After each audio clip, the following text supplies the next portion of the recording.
Desde las vibrantes calles de Buenos Aires hasta las interminables pampas, la economía argentina fue construida por personas verdaderamente poderosas y resilientes. Durante más de 100 años, un puñado de visionarias familias inmigrantes judías han construido imperios desde cero, creando algunas de las dinastías empresariales más emblemáticas de la historia del país. Pero estas no son solo historias de enriquecimiento, sino también relatos épicos de supervivencia, ambición y un nuevo comienzo. Huyendo de la persecución en Europa y el Imperio Otomano, aterrizaron en un nuevo mundo con poco más que esperanza y un afán imparable de éxito. Transformaron tierras áridas en fértiles granjas, impulsaron nuevas industrias y sortearon los vaivenes políticos y económicos del país para amasar fortunas que han perdurado durante generaciones. Desde el petróleo y la energía hasta los bienes raíces, la medicina y la tecnología, su influencia forma parte del ADN de la Argentina moderna. Hoy, presentamos las 10 empresas familiares judías más grandes que han dejado una huella imborrable en Argentina. Desde los Prams hasta las Pampas, una historia de supervivencia y asentamiento. Para comprender realmente cómo surgieron estas dinastías, debemos remontarnos a finales del siglo XIX. En Rusia, una ola de terribles programas obligó a millones de judíos a huir para salvar sus vidas. Casi al mismo tiempo, Argentina, un país joven con toneladas de tierra baldía, aprobó una ley de inmigración en 1875 que no se preocupaba por la religión. Fue la combinación perfecta de desesperación y oportunidad. Toda esta migración fue impulsada por un hombre, el barón Maurice Thers, un industrial y filántropo judío francés. Tras perder a su único hijo, el barón dedicó su enorme fortuna a un proyecto masivo: rescatar a los judíos de Europa del Este. Fundó la Asociación de Colonización Judía, AJC, que adquirió más de 600.000 hectáreas de tierra en toda Argentina. Su plan era convertir a los refugiados en agricultores, convencidos de que el trabajo manual y la conexión con la tierra no solo les darían una forma de ganarse la vida, sino que también ayudarían a combatir el antisemitismo. En agosto de 1889, un barco llamado SS Ver atracó en Buenos Aires con 824 judíos rusos a bordo. Viajaron tierra adentro y fundaron una colonia llamada Moisésville o Ciudad de Moisés. Estos colonos, con sus barbas y su parloteo en yidis, se convirtieron en los legendarios gauchos judíos o vaqueros judíos. La vida en el Pompus era brutal. Los inmigrantes se enfrentaron al hambre, las enfermedades y los enfrentamientos con los gauchos locales. Pero no se rindieron. Construyeron escuelas, sinagogas, teatros yidis y, lo más importante, las primeras cooperativas agrícolas de Argentina, uniendo sus recursos para sobrevivir y prosperar. Moisésville se convirtió en el corazón de la vida agrícola judía, la Jerusalén de Argentina y un símbolo de su increíble resiliencia. Mientras los judíos ascanasíes construían comunidades agrícolas, otra ola de inmigrantes trajo judíos sefardíes del Imperio Otomano, especialmente de Marruecos, Siria y Turquía. Muchos de ellos se asentaron en concurridos barrios de Buenos Aires como antaño y se convirtieron en comerciantes.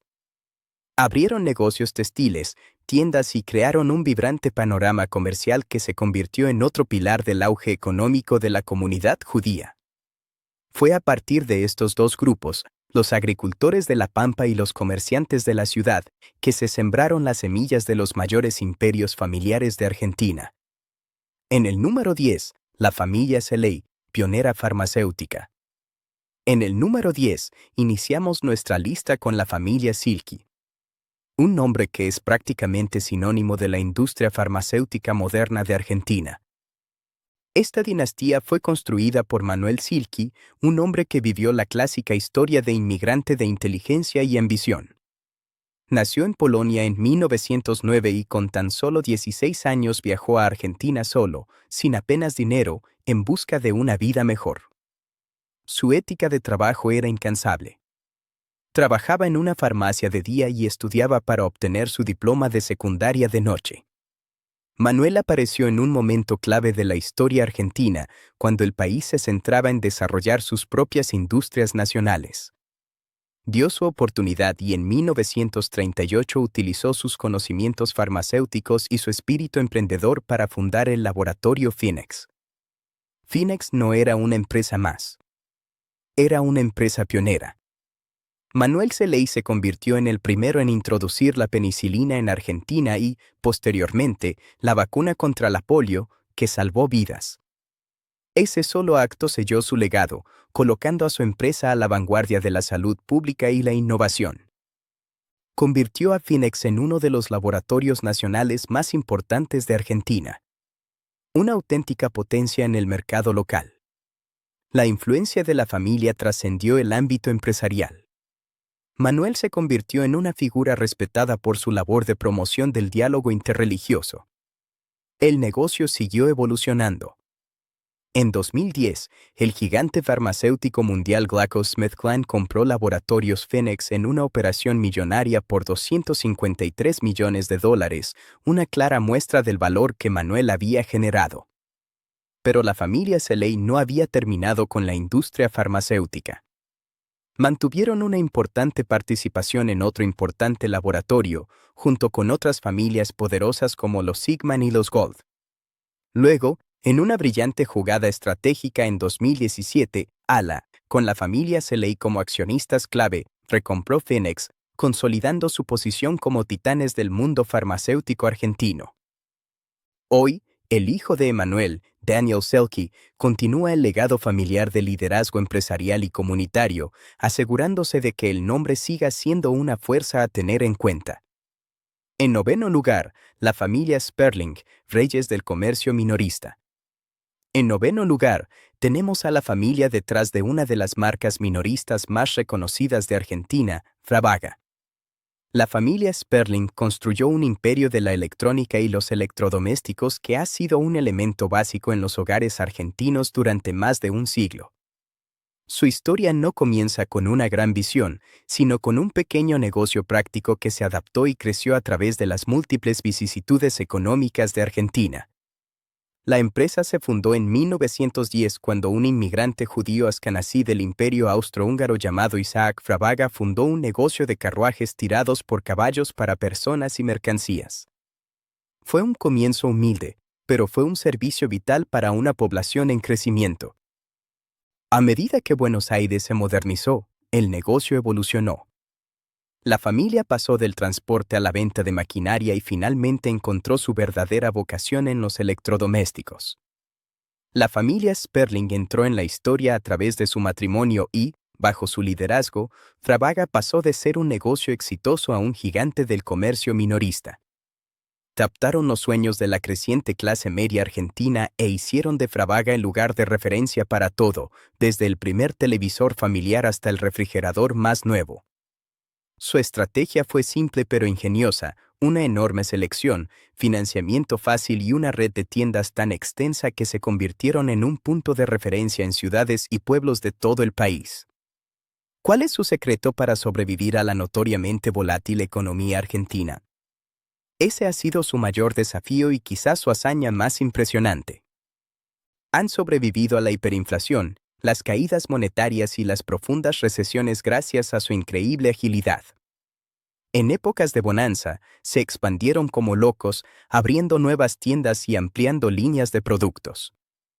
Cuando llegó la crisis, administraron su dinero con sumo cuidado, asegurando la supervivencia de la empresa mientras la competencia se hundía. Esta habilidad para alternar entre ataque y defensa ha sido la clave de su éxito a largo plazo. Hoy, Fravaga es más que una simple tienda. Es una institución. Bajo el liderazgo de la familia Sperling, la empresa se ha lanzado al comercio electrónico y los servicios financieros, ofreciendo sus propias tarjetas de crédito y préstamos, convirtiéndose básicamente en un híbrido de finanzas minoristas. Si bien son sumamente privadas, la familia continúa controlando uno de los imperios minoristas más grandes y duraderos de Argentina. Una dinastía construida no sobre el glamour, sino sobre el trabajo silencioso y constante de instalar electrodomésticos modernos en millones de hogares argentinos durante generaciones. En octavo lugar, la familia Teratuita. El revolucionario de la publicidad digital que se cuela en nuestra lista. En el octavo puesto se encuentra una historia totalmente moderna que demuestra que el espíritu emprendedor de Argentina arde con fuerza. Esta es la historia de Gastón Teratuda y un grupo de izquierda, un gigante global de la publicidad digital nacido de los escombros del caos económico argentino. La trayectoria de Teratuda es una lección magistral sobre cómo convertir la inestabilidad en una superpotencia. Criado en Argentina, Gastón Teratuda fue emprendedor desde joven, incluso promoviendo conciertos de bandas como los Rolling Stones.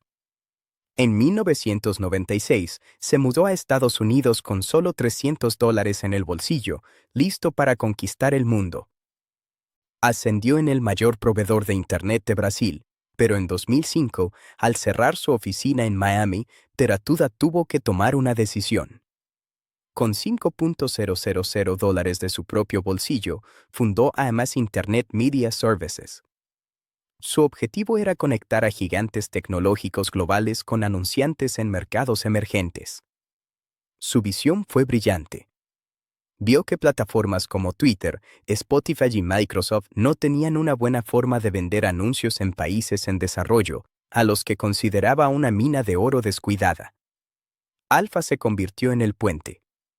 Teratuda construyó un negocio que combinaba tecnología personalizada, equipos de ventas locales y un complejo sistema de pagos transfronterizos que nadie más podía entender. Básicamente, estaba democratizando la publicidad digital para empresas de Latinoamérica, Asia y África. Lo que hace que la historia de Teratuda sea tan argentina es cómo aprovechó su experiencia con el caos económico. En sus propias palabras, quienes vivimos en países con economías pendulares y ambivalentes estamos preparados para navegar las vicisitudes de los mercados emergentes. Esa inestabilidad se convierte en una oportunidad. Mientras otros veían el riesgo, él veía un mundo que conocía de memoria. Comprendió cómo trabajar en mercados con fluctuaciones cambiarias impredecibles y una política impredecible, una habilidad que le dio una enorme ventaja sobre sus rivales de Silicon Valley. La empresa, renombrada como Alf Group, tuvo un gran éxito. Ahora opera en más de 130 países, representando a las marcas tecnológicas más importantes del mundo. En 2022, Gastón Teratuda fue nombrado Emprendedor Mundial del Año por EY. Por primera vez en la historia, el prestigioso premio recayó en un argentino. A partir de una startup de $5.000, construyó un unicornio multimillonario, testimonio de su visión y su reputación de nunca aceptar un no por respuesta. El grupo Alf de la familia Teratuda es un nuevo tipo de imperio construido no sobre terrenos ni fábricas, sino sobre datos, acceso digital y la valentía de convertir el caos en un negocio global. En séptimo lugar, la familia Maddens. Los titanes del aluminio y el caucho. En séptimo lugar, tenemos una familia cuya historia está tan llena de poderío industrial y drama familiar que podría ser su propia serie de televisión. La familia Mans ha sido una fuerza dominante en dos de los sectores más críticos de Argentina durante décadas, el aluminio y el caucho. Su historia se basa en una estrategia a gran escala, pericia política y serias luchas internas familiares. Los cimientos de la dinastía fueron establecidos por Adulo Madanis, fundador de FAT, el principal fabricante de neumáticos del país. Convirtió la empresa en un nombre reconocido, convirtiendo a FAT Tires en un símbolo de la industria argentina. Pero fue su sobrino, Manuel Madanis, quien impulsó a la familia a un nuevo nivel. Manuel fue un visionario que vio el futuro en una industria pesada diferente, el aluminio. En la década de 1970, lideró la creación de Aluir, Aluminio Argentino, un proyecto masivo para que Argentina fuera autosuficiente en aluminio. No se trataba solo de un negocio. Era un proyecto de importancia estratégica nacional, lanzado en colaboración con el gobierno. Esta iniciativa demostró que la familia sabía cómo desenvolverse en las más altas esferas de los negocios y la política. Aluir creció hasta convertirse en el único productor primario de aluminio del país y uno de los más grandes de Sudamérica. El imperio de Manuel controlaba prácticamente monopolios en dos industrias clave. Si conducías un coche en Argentina, probablemente tenías neumáticos FAT. El aluminio presente en todo, desde edificios hasta latas, probablemente provenía de Alahuir. Pero todo ese poder condujo a un conflicto interno. Tras la muerte de Manuel, estalló una amarga disputa familiar sobre quién controlaría el enorme conglomerado. Finalmente, fue el hijo de Manuel, Javier Madínez Quintanilla, quien ganó la batalla y tomó las riendas del imperio. Ha guiado con éxito los negocios familiares a través de las interminables tormentas económicas de Argentina, manteniendo su posición dominante en el mercado. Hoy, bajo su dirección, la familia Madam aún controla Alahuir y FAT, un legado de industria pesada que ha definido el panorama industrial del país. En sexto lugar, la familia Sigman, la empresa farmacéutica y agroindustrial innovadora. Nuestra sexta entrada es una pareja poderosa moderna cuyo imperio, Grupo Insud, se basa en la inteligencia, la colaboración y la diversificación. El Dr. Hugo Segman, psiquiatra, y su esposa, la Dra. Silvia Gold, bioquímica, han construido uno de los conglomerados más dinámicos e impulsados por la ciencia de Argentina, con profundas raíces en la industria farmacéutica y una gran presencia en el mundo académico, los medios de comunicación e incluso el cine. Su historia comenzó en la sombra de la oscuridad política.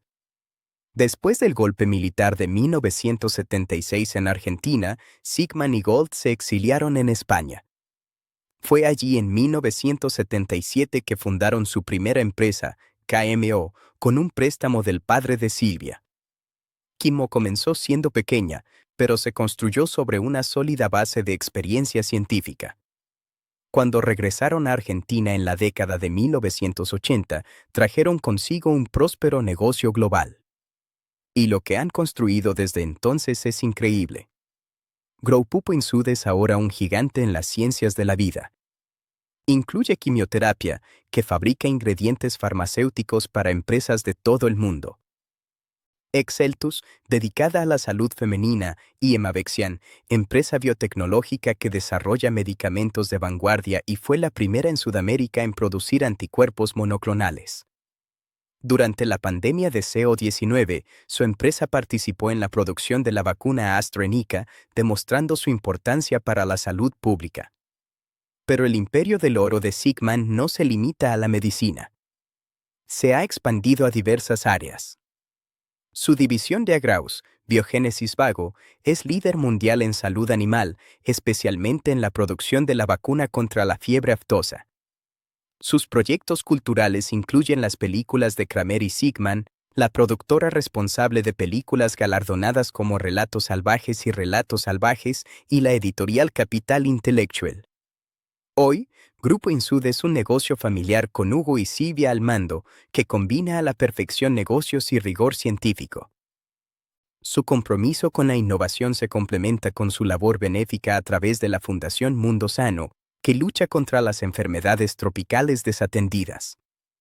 La familia Sigman representa un nuevo tipo de dinastía argentina, donde el profundo conocimiento científico es la base de un imperio global que sigue superando los límites de lo que una empresa argentina puede hacer. Si estas historias de resiliencia y construcción de imperios te fascinan tanto como a nosotros, suscríbete y activa la campana de notificaciones. Exploramos las familias y empresas más poderosas del mundo cada semana. Y no te pierdas lo que viene a continuación. En quinto lugar, la familia Bereine. Maestros de la diversificación y la influencia.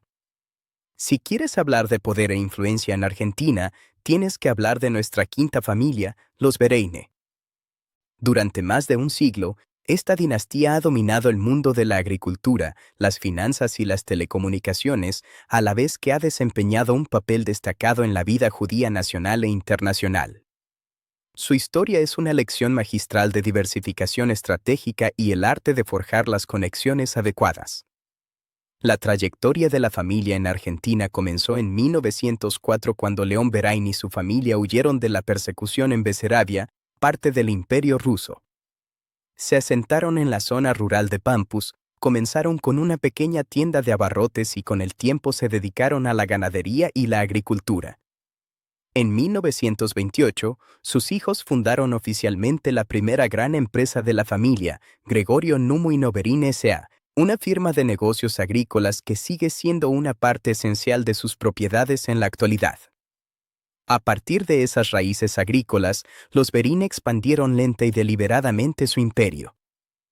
Julio Berín, uno de los hermanos, lideró la incursión de la familia en el sector financiero, cofundando un importante banco en la década de 1950. Resultaron ser banqueros brillantes, incluso abriendo líneas de crédito internacionales cuando la economía argentina estaba cerrada al mundo. La familia se hizo legendaria por su sentido del tiempo, una capacidad casi fantasmal para entrar y salir de los negocios en el momento justo, a menudo multiplicando sus inversiones. Su cartera se convirtió en una extensa colección de algunos de los activos más importantes de Argentina. Durante años, fueron accionistas mayoritarios de Telecom Argentina, una de las empresas de telecomunicaciones más grandes del país. Han poseído participaciones en todo tipo de empresas, desde la popular marca de Tecachami hasta seguros y bienes raíces. Su mayor movimiento reciente se produjo en 2021, cuando su grupo de inversión vio compró Rack TV y Esquí en Latinoamérica, convirtiéndolas en grandes figuras del mundo de los medios y el entretenimiento de la región. Más allá de los negocios, la familia Bereine siempre ha estado profundamente involucrada en la vida pública. Noel Berain cofundó la Universidad de Tel Aviv. Más recientemente, Gerardo Berain se desempeñó como presidente del Comité Olímpico Argentino durante más de una década antes de ser nombrado embajador de Argentina en Estados Unidos y luego ministro de Relaciones Exteriores, lo que demuestra los profundos vínculos políticos de la familia. Hoy, una nueva generación ayuda a dirigir el grupo, asegurando que esta dinastía centenaria siga siendo una de las fuerzas más poderosas y mejor conectadas de Argentina. En cuarto lugar, la familia Mingling, el líder energético.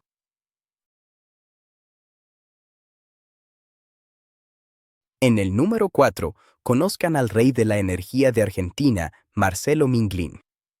En menos de 20 años, convirtió PMPA Energía de la nada en una de las empresas energéticas más grandes y poderosas del país, con activos en generación y transmisión de electricidad y petróleo y gas. Su historia se centra en una ambición audaz, adquisiciones inteligentes y una comprensión instintiva de los ciclos económicos inestables de Argentina.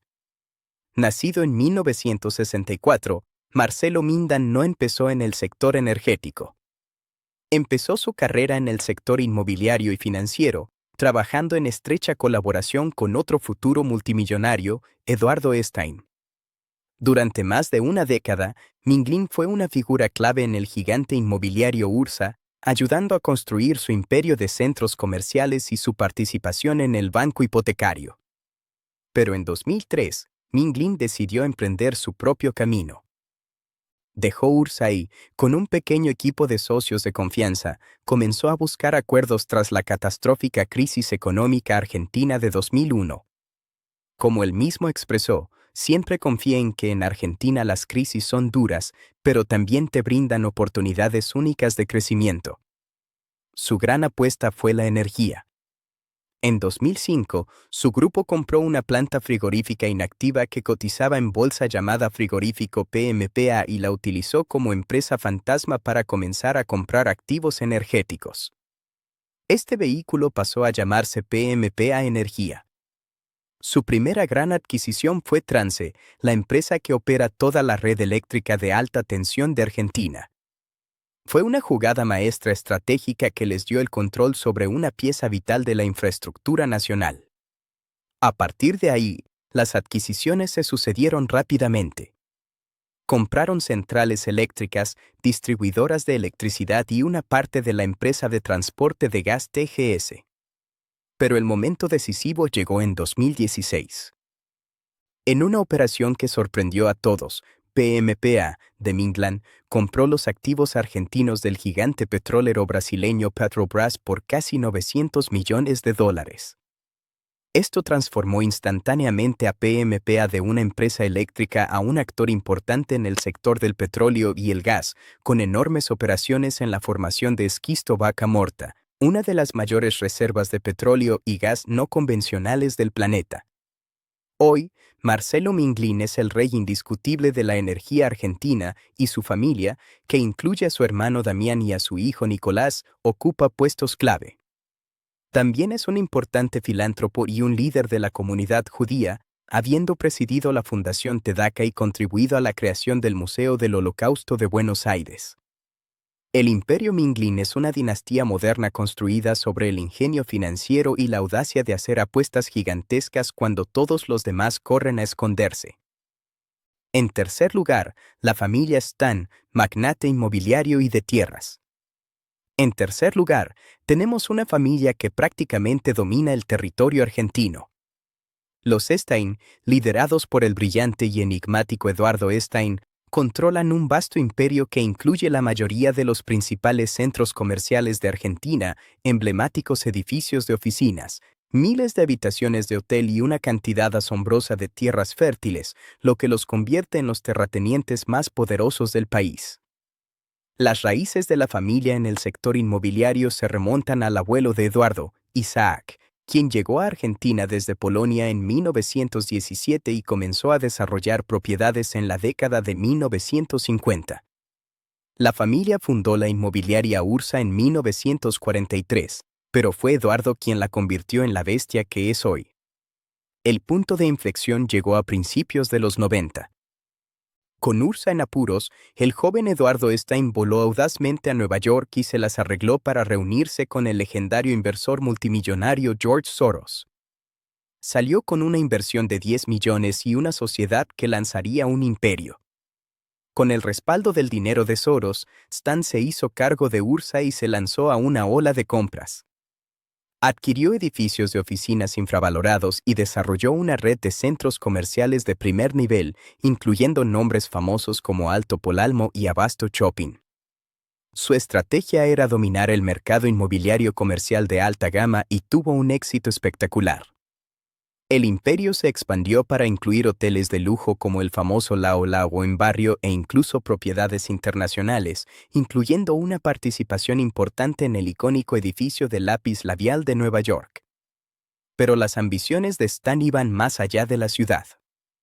En 1994 se hizo cargo de Cresud, una importante empresa agrícola. Bajo su liderazgo, Cresud se convirtió en uno de los mayores terratenientes de Latinoamérica, controlando cientos de miles de hectáreas de tierras agrícolas de primera calidad en Argentina, Brasil, Bolivia y Paraguay. Esta decisión le otorgó una posición dominante en los dos pilares de la economía argentina, la ciudad y el campo. El Imperio Stein es una compleja red de empresas, pero en su núcleo se encuentran Ursa, del sector inmobiliario, y Cresud, del agrícola. También posee una participación mayoritaria en Banco Hipotecario, el principal banco hipotecario de Argentina. Eduardo Stein es conocido por su profunda fe religiosa y su liderazgo en la comunidad judía mundial, pero también por sus astutos negocios, que en ocasiones han suscitado controversia. Ha construido una dinastía multimillonaria que literalmente posee una enorme porción de Argentina, desde sus centros comerciales más elegantes hasta sus vastas y fértiles llanuras. En segundo lugar, la familia Eskenazi. El ascenso y la caída de un imperio petrolero.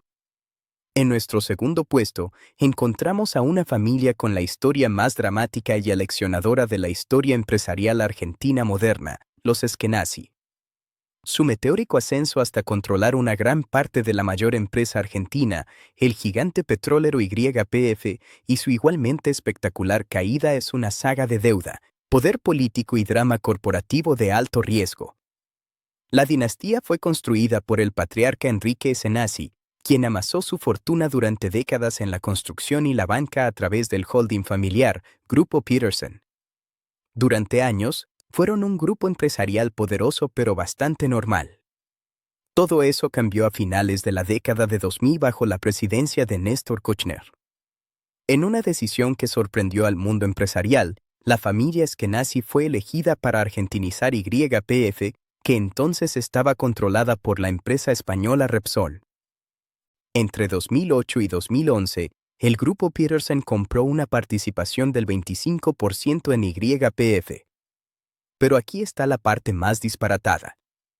los Eskenazi apenas pagaron $1 de su propio dinero. La operación se financió con préstamos de bancos y de la propia Repsol, con el acuerdo de que la deuda se pagaría con futuros dividendos de YPF. Fue el acuerdo de su vida, que convirtió a la familia en multimillonarios de la noche a la mañana y puso al hijo de Enrique, Sebastián, al mando de la empresa más importante de Argentina. Durante unos años, los Eskenazi estuvieron en la cima del poder corporativo. Eran los reyes del sector energético y tenían una enorme influencia política. Pero todo su imperio se construyó sobre una montaña de deuda, completamente dependiente del flujo constante de dividendos de YPF. La caída fue rápida y dura. En 2012, la presidenta Cristina Fernández de Kirchner, sucesora de Néstor, anunció que el gobierno estaba renacionalizando YPF al confiscar el 51% de sus acciones a Repsol. Fue una maniobra política. Los ministros del gobierno irrumpieron en la sede de YPF y expulsaron sin contemplaciones a Sebastián Eskenazi y a sus directores del edificio. Los pagos de dividendos que supuestamente debían saldar la enorme deuda de los Eskenazi fueron suspendidos.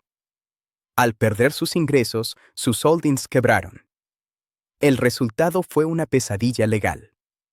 Las empresas en quiebra vendieron su derecho a demandar a un fondo de cobertura, Buffer Capital, que luego demandó a Argentina por miles de millones, argumentando que el gobierno infringió las normas al no presentar una oferta a todos los accionistas. Esto condujo a una monumental sentencia judicial estadounidense contra Argentina por más de $16.000 millones. Aunque la familia Eskenazi afirma no ver un centavo de esta sentencia, su nombre está ligado para siempre a una de las mayores crisis corporativas y políticas de la historia del país. Aún conservan sus bancos y empresas de construcción. Pero su breve, deslumbrante y, en última instancia, desastroso reinado como magnates del petróleo es un poderoso recordatorio de lo que puede suceder en la peligrosa encrucijada de los negocios y la política en Argentina. En primer lugar, los históricos gauchos judíos y las cooperativas agrícolas. Y ahora, nuestro primer puesto. Esto podría ser una sorpresa.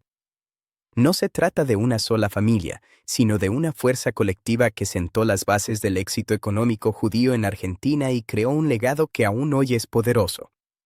Los gauchos judíos y sus cooperativas agrícolas.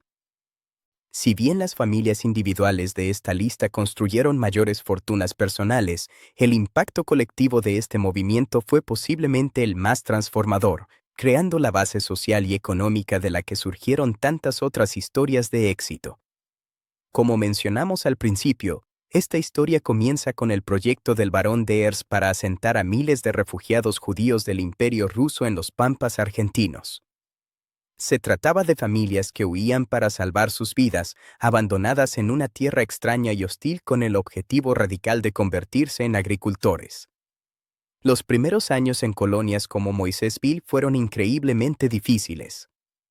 Pero de esa lucha surgió una idea revolucionaria, nacida de la necesidad y de los ideales socialistas que trajeron de Europa, la cooperativa agrícola.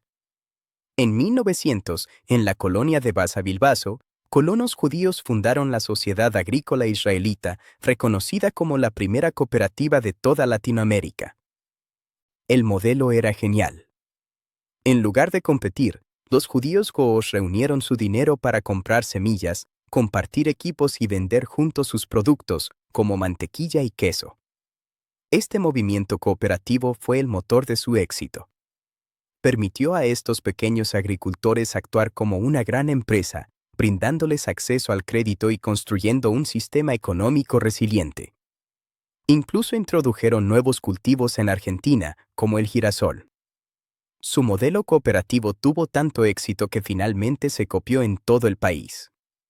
Estas colonias se convirtieron en prósperos centros de producción económica y una rica cultura judía, con sus propias escuelas, bibliotecas y hospitales. En su apogeo, el proyecto de la Asociación de Colonización Judía involucró a cientos de miles de personas y fue una fuerza monumental en el desarrollo del interior argentino. A lo largo de las décadas, muchos descendientes de estos gauchos judíos se mudaron a las grandes ciudades, se educaron y se convirtieron en los médicos, artistas y empresarios que construyeron la Argentina moderna. Si bien la población de lugares como Moisés Vila ha disminuido, el legado de este movimiento es inconmensurable. Estableció una comunidad judía fuerte, organizada y económicamente independiente. Creó una poderosa historia de resiliencia que inspiró a las generaciones venideras. Es la historia fundacional de cómo la desesperación se transformó en una dinastía, no de una sola familia, sino de un pueblo, para construir la plataforma misma de la vida y la prosperidad judías en el país. Los gauchos judíos y su movimiento cooperativo se ganaron el primer puesto de nuestra lista. Así que ahí lo tienen. Desde las tierras de cultivo del Pampas hasta las salas de juntas de Buenos Aires, la historia de las empresas familiares judías en Argentina es una increíble saga de resiliencia, ambición y adaptación. Hemos visto el legado fundacional de los gauchos judíos que transformaron el polvo en comunidades prósperas. Vimos titanes industriales como la familia Madines, pioneros farmacéuticos como los Silky y los Sigman, y modernos amos del universo como Bereine, Minglin y Stein, quienes se convirtieron en los terratenientes y reyes de la energía de la nación. Incluso vimos la revolución digital impulsada por Gastón Tarata y la historia aleccionadora del imperio petrolero eskenazi. Estas 10 historias, tan diferentes como diferentes, comparten un hilo conductor: convertir la adversidad en oportunidad. Ya sea huyendo de los coches de bebé en el siglo XIX o navegando por la hiperinflación en el XX, estas familias tuvieron una asombrosa capacidad no solo para sobrevivir, sino para prosperar en medio del caos. No solo construyeron empresas. Construyeron dinastías que han marcado el rumbo de la economía argentina, dejando una huella imborrable en sus industrias y su identidad. Disfruté de esta profunda inmersión en las dinastías que forjaron una nación. Tenemos otro video sobre los multimillonarios ocultos de Latinoamérica que no te querrás perder. Haz clic aquí para verlo ahora y cuéntanos en los comentarios cuál de estas sagas familiares te sorprendió más. Gracias por ver el video.